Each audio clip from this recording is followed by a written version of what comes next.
In this video, we're going to learn how to solve these JAMB commands problems under S2 So we're going to focus on the subtopic advantages and disadvantages of warehousing. So we have about 7 to 8 replay questions in practice with the video. Let's get started. The first question I have here says warehousing is a productive function because it increases the warehouse utility of goods, price of goods, quality of goods, quantity of goods. Right answer is option A, utility of goods. Very important. Next question, this one, it says the advantages of supermarket include all except uses of price tag, or press self-service system, low price of goods, restricted only to urban centers. So the right answer is option D, restricted only to urban center. This is an exception. Okay, next question in this one. So warehousing is a productive function because it increases the utility of goods. Option B, a repeated question. Next one is this one. Says the production of goods and services in anticipation of demand is made possible by warehousing. Option C, very important. Next question, this one, it says a factor necessary for setting of a warehouse is nearness to consumer. Very important, guys. Consumers. Option B.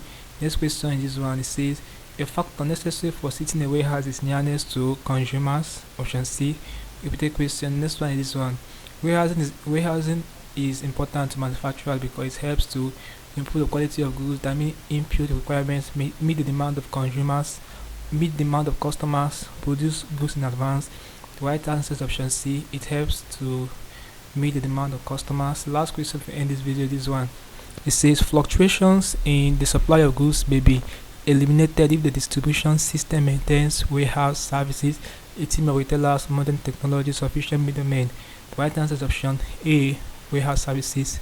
Okay, so guys, this is basically going to be problems involving advantages and disadvantages of warehousing, a subtopic in S2 for your JAMB commerce. We practice with 8 replay questions for this subtopic. Hope you learned something interesting in the video.